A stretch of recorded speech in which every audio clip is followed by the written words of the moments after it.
Greeting fellow modelers. Today, we'd like to talk about the tools I use to build models like these. Now, this paper model tornado was one of the almost last thing I built. Actually, the last thing I built was the GR1. Okay, now these are all scissor and plane models that's at 1/100 scale. The first time I used a cockpit was this. I made a cockpit using shrink wrap paper and a heat gun. And because it came out looking really nice, I got addicted to doing the others like this, including the Buccaneer. So how do I achieve these? I'm going to show you exactly the tools I use. And the first thing in mind I want you to understand is the tools I use don't cost more than $14 US. Their range mainly much lower. Okay? Now, the first thing is our scissors. You need a scissors to do general cuts. Okay? You can use any type of scissors. You don't need to have specialized art scissors or craft scissors. And I put links to all the tools you will need to do paper model building in the links below in the description. Okay? You can purchase them on Amazon. Now, here, just a typical thing, use the scissors, you can do general cuts, okay? Like, for example, this is the Boston Douglas, and I'm just showing you, okay? So usually I use the scissors for general cut. You can also use it for fine cuts if you need, and it's not that difficult to show you. So say that we're cutting out this, and this is just how I approach things. So here you do a general cut and then you can do fine cuts. I usually cut on the line and that's how we do it. All right.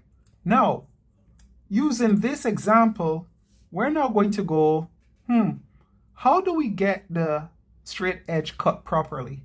Well, our next item is our blade. Now, the top line, they say, is X-Acto knife and X-Acto knife blade. These are brand blades. But then I put links to where you can get more economical knife handles and blades. The thing is, the blades you buy, which is X-Acto, usually last longer because the tip won't break as easy. It's not brittle. All right. Care must be used when using a knife like this, all right, because it's very sharp. It's like surgical knife. This is what I use when I'm doing straight edge cuts. All right, now you can also use it to free flow. For example, I can do this and there you go. Nice clean cut, just like that. All right. So I provide a link below again on Amazon where you can get a blade. I try to make sure, again, like I say, things don't cost more than, say, $8, $9. I try to make sure stay within that range so it will be affordable. Now, for the straight edge, you're going to need steel rule. Not a plastic rule, but steel rule. Now, general steel rule can use, again, there's a link below that shows you the steel rule that you can get. All right, so this particular one I got, it has a thickened edge here and it's a bit thinner here. But you can get any general steel rule. I usually have two sets. I have the 6-inch or 15 centimeter, and then I have the 1 foot or 30 centimeters, okay? And they are both steel rule. Reason being is when you're cutting a straight edge, the knife won't cut into a plastic or wood edge. So firm press, just on the line where it's visible, and you cut. Now the thing about cutting, and I'm not going to make this detail about it, it's mainly about just the tools I use. Make sure that far as possible, cut facing the outside. Do not cut facing the panel. Cut away from the panel. Cut where the line is on the outside, not on the inside. Because if your knife slips, for example, if it does this, it won't bite into your panel. All right. So this is what I use for straight edge. So here we go. Remember, when using all these tools, it comes with practice. So don't be afraid to practice like what you see I'm doing here. So we have the scissors, the steel rule, and we have our X-Acto knife. Along with that, inevitably, blades do get dull.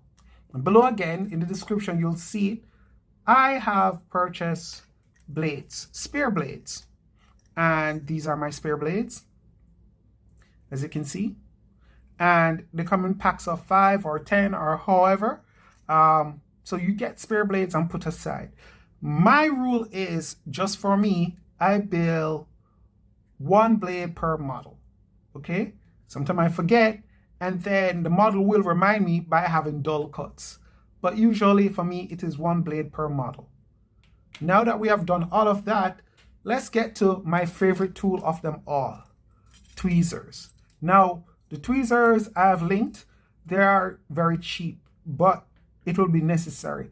They're not industrial strength, you're dealing with paper, all right? So, you have the point tips, you have the flat beak, you have the angled, and these basically are what I use. And it is good because it helps with the shaping, the forming, as you will see in the several videos I do. Very essential. So if I was supposed to say to get started, 1, tweezers, steel rule, your X-Acto knife, that's just a brand, but your surgical knife, number 11 blade, scissors. Now, to hold the paper together, you need glue. This is what I always recommend. The original Aleene's Tacky Glue. You can put in the comment if you know of any other glue, but this I highly recommend. 1, it dries within, say, 5, 6, 8 seconds once you use dabs. Now, when gluing objects, you do not use it like the craft glue at school. No. I usually screw the top off, and then I have toothpick. So I get toothpick, and this much is sometimes all you need to join panel. And it will make fantastic work. It dries quick, dries strong, dries clear. So, like I said, it was over 10 years ago that somebody put me onto game to get Aleene's Tacky Glue, and I have never regretted it since. So, this boy, excellent. Now here I have 2 ounce. I have the 4 ounce too, and this will last forever. Okay, depends on how you use it. Now the reason why I saved this one, I've had this for over like a year and a half. This one, it has cured a bit on the inside, so it's even more tacky if it could possibly be. So I use this for very quick work and for heavier joints. This for regular joints. So glue is needed. So let's put these aside and let's get to the next set. The next set of stuff that I got was a cutter. Now, this cutter here, you can use any cutter. This is not, for example, any high brand cutter or special type. It's just plain old cutter. And you can use it for toothpick, okay, or any other thing you're doing. The nose, the pitot tube, toothpick, because they tend to be strong. Also, you can use it for any other hard item to cut as necessary. So we have our cutter. Next up is what I use to shape. Now, shaping tool mean you're forming compound curve. To get compound curve like this, or get compound curve like these, I use cake decorating tool. And these are the cake decorating tool. These are the first serious investments I've ever made. And I was surprised that it's not as expensive. Okay? You will see a link to these below again. But these cake decorating tools is gold for me. all right? Then you have the finer set and you have the heavier set. So the link below shows for everything here.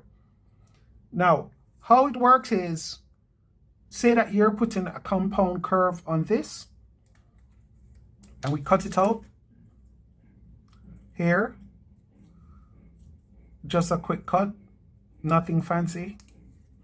And we say we need to put a curve in this. The two things I do is, one, I tend to put cuts like this in there. And then I would get, for example, this. And it's a trial and error, okay? Once I can put that, curve it down. The thing about paper is that it can't look there. You see how that looks really good? And this is from just simply using this. Now, once you get the curve you desire, you can eventually just put just a small bit of glue underneath to let it solidify so it won't move. But that's it. So these are the tools that really bring your model to life. It actually helps you to achieve a more realistic model. Quick note, paper, you look on a sheet of paper and you say it can't form curve. To a degree that is true, but paper, just like sheet metal, what build actual aircraft, you can curve it, okay? It's just that it takes time. And you start with the large and you work your way down to the smallest possible one to achieve the curves that you need. So that's it. Very nice tools to have. Highly recommended. Okay. Now, when it comes to building landing gear and when you build more sophisticated models, for example, I have used this next for building electrical panels, landing gears, and so forth. And you'll find it in a lot of the Polish kit. They make recommendation for 1 millimeter diameter, 0.6 millimeter diameter, 1.5, 1.2. So these are solder wire, okay? And what happened is you can get these in various sizes. Now, these here makes for the landing gear to make it a little more realistic, all right? And you can roll fine tubes and then put this there. Or you can just bend it in any way, shape, to get what you need. The other cool thing about it is, here's a tip how to get it straight. Say that we're using this. It's not fully straight. You cut the piece you need, and that's how soft it is. You can cut it. And then you can just use your steel rule and roll it. Okay? And in doing so, you will achieve what you need. For example, you see I'm rolling. You see how straight it becomes? I learned that from another card modeler who specialized in tank. It was really cool seeing it come together like that. This is not my personal technique. I got it from someone else, and it was a beautiful thing to do. And that's it. So this can work for up to 1.5, and it looks really great. So these thicker ones you can use to do the thicker landing gear. It can be for guns on the 133 scale kit. It really does work. Now, next up is super glue. Now, you can get any super glue you want. I made a link again below. All the tools you see I'm showing you here, I've made links. Now, this is just regular super glue. You don't have to get a brand name. You don't need a brand name for it to work. It's paper. I usually use this to do basic things like, for example, just tack to make sure that the pitot tube stays in place. I use it for landing gear area. You will see I use it in different areas in the build for my model. So super glue needed. Next up I have is paintbrush. Now the paintbrush I use, these are a little more on the expensive side and they work for me. You don't have to get these particular paintbrush. I have not put a link below Maybe I should, but you can use any paintbrush. These here have been used up a bit, but when they are fine, they really help in painting details, so it's not as obvious. These have all been painted using this type of brush to achieve the fine finishes that you see on the model. Okay, now let me put these aside. You asked about color, and watercolor is what I use. And I just want to show you, these are mine. I put a link for a typical watercolor kit. Now there is one particular reason why I made a link to that particular kit below, and it's because it contains silver and gold in that watercolor set. All right, these here can really enhance the look of your model when it comes to painting. Landing gear if it is silver, exhaust air if it is gold. And the beauty is, I will show you in some future episode, is you can use this silver and you can use, for example, the blue. Let me see if I can find it, like blue here, and you mix this and can make it a little darker, and you can paint in jet exhaust and it can look really good. So get yourself some serious watercolors, right? This, I think, is the only one that is really expensive in terms of the cost of things to get on Amazon. So this is what I've gotten. Now, next up we have is sanding blocks.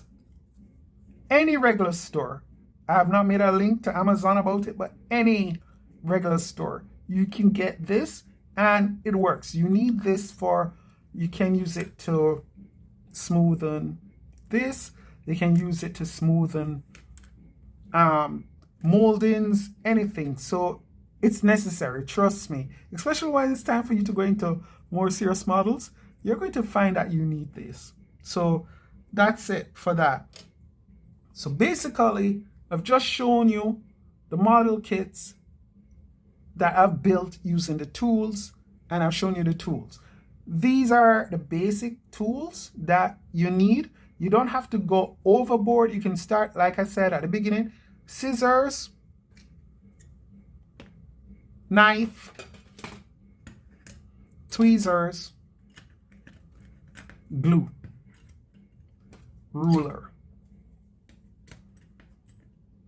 This is a core.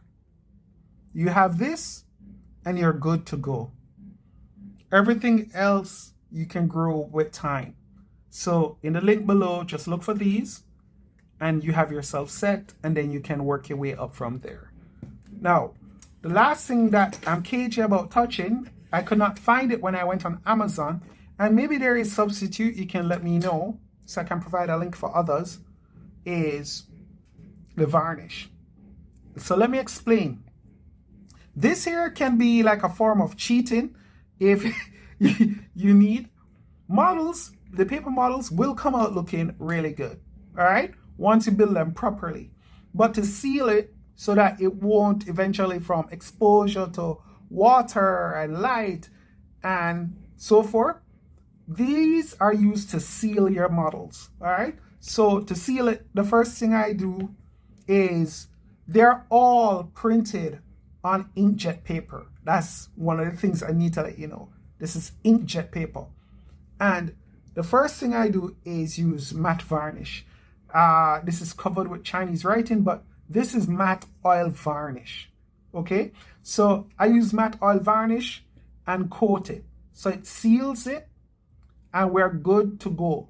Then I put the paint detail in. All right, and then once I finish paint, I then use super fine after a day or two. And what the super fine does is it will get into the joint. It'll get into the joints here. It'll get here, so it looks more realistic. And then you leave it for a day or two to dry to check. Okay, and then anything you can cut, adjust as time goes by. And then when you're finished, I then seal everything using matte varnish acrylic. So this is for when the model is matted. If it is gloss, then I use satin. Like for example, the P51 here. Like this is a mixture of gloss and matte. Now, one more tool that I was hesitant to show, but I'm going to show it anyway because I did make the link below. And it is this gentleman. This is a hot air gun. And this I got because of making canopy. And this is not expensive. Surprisingly, it's not expensive. It is low wattage, is 300 watts compared to the bigger and the higher ones. And I get this with shrink wrap. Okay, I purchased this shrink wrap. I've put a link already in the description below that you can get the shrink wrap and this. And I will make sure do a tutorial on how I do canopies. But this will make your model really come alive. Now, imagine if I had done this model, okay? Imagine if I had done this model like this, the canopy, how amazing it would look. So it's just to enhance the model why I do it. So basically, that's it. Hope you like just the basic model tools that I've used, and more to come in the future. Anything that I've shown you, you can find a link to, well, except for the varnish. Everything else you can find a link below in the description and you can purchase it. So until then, my friends, take care, walk good, and as always, one love.